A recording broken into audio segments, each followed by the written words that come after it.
Baik, teman-teman, kita akan membahas kali ini tentang SKB Penjaga Tahanan khusus Kemenkumham ya, yang akan saya bahas di sini.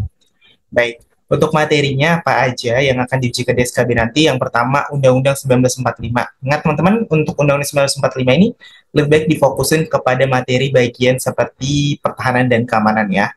Nah, di sana membahas tentang penjaga seperti polisi, TNI juga dibahas di sana.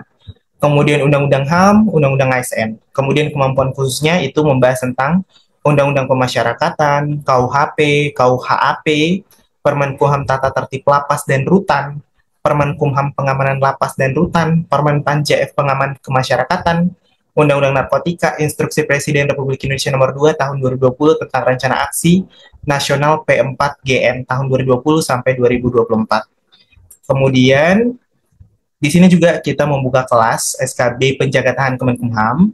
Kelas perdananya dimulai 3 Desember 2024 ya teman-teman. Kelasnya akan dilaksanakan di setiap jam 7.30 malam sampai selesai. Nah, apa sih yang akan teman-teman dapat gitu ya? Yang pertama, 6 kali kelas Zoom materi eksklusif ya.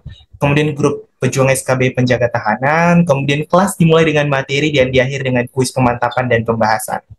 Ada 4 paket tryout terbaru sesuai dengan kisi-kisi, tersedia record setiap pertemuan dan materi berupa PPT dan PDF, dan lain-lain.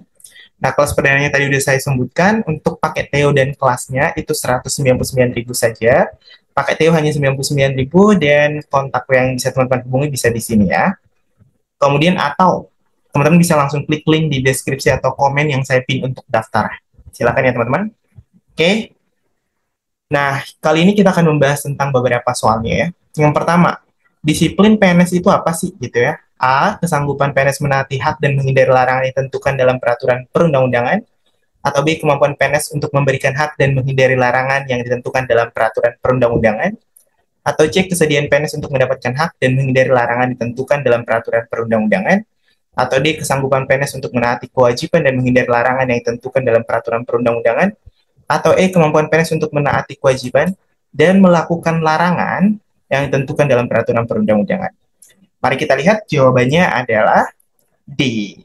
Jawabannya D yaitu pembahasannya berdasarkan Peraturan Pemerintah Republik Indonesia Nomor 94 Tahun 2021 tentang disiplin pegawai negeri sipil. Disiplin PNS adalah kesanggupan PNS untuk menaati kewajiban dan menghindari larangan yang ditentukan dalam peraturan perundang-undangan. Gitu ya, teman-teman. Next, untuk soal berikutnya. Berikut ini merupakan hukuman disiplin ringan, yaitu A. Pemotongan tunjangan kinerja sebesar 25% selama sebulan, atau B. Penurunan jabatan setingkat lebih rendah selama sebulan, atau C. Pernyataan tidak puas secara tertulis, D. Pembebasan dari jabatannya menjadi jabatan pelaksana selama seminggu, atau yang terakhir adalah pemotongan tunjangan kinerja sebesar 5% selama sebulan. Yuk, jawabannya apa? Ya, jawabannya adalah C. Berdasarkan Peraturan Pemerintah Republik Indonesia Nomor 94 Tahun 2021 tentang Disiplin Pegawai Negeri Sipil, Pasal 8, jenis hukuman disiplin ringan terdiri dari teguran lisan, teguran tertulis, dan pernyataan tidak puas secara tertulis. Ya. Oke, nah sekarang kalau tadi soal hafalan, sekarang kita masuk ke soal aplikatif. Nah, di sini teman-teman bisa kita lihat, Koko merupakan seorang PNS, akan tetapi ia sering tidak masuk kerja. Selama 1 tahun, ia sudah tidak masuk sebanyak 3 hari kerja selama 1 tahun tanpa alasan yang sah. Jenis hukuman yang dijatuhkan kepada Koko adalah apa? Ayo teman-teman, silakan dijawab ya. Oke, mari kita bahas. A. Pemotongan tunjangan kinerja sebanyak 25% selama sebulan. Atau B. Pemotongan tunjangan kinerja sebesar 5% selama sebulan. Atau C. Pernyataan tidak puas secara tertulis.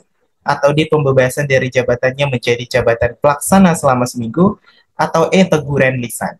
Nah, jawabannya adalah E. Pembahasan sebagai berikut. Teguran lisan diberikan kepada PNS yang tidak masuk kerja tanpa alasan yang sah secara kumulatif selama 3 hari kerja dalam 1 tahun. Nah, itu ya teman-teman ya. Jadi soal aplikatifnya itu tuh memang bentuk soal yang diubah menjadi cerita pada umumnya, gitu ya teman-teman. Nah, bagi teman-teman yang mau ikut, segera langsung klik link yang ada di deskripsi atau yang ada di komen yang saya pin, ataupun bisa menghubungi nomor langsung ya. Silakan untuk dihubungi, kelasnya akan kita mulai di tanggal 3 Desember ya, teman-teman. Terima kasih untuk atensinya, kita akan lanjut di video selanjutnya. Terima kasih.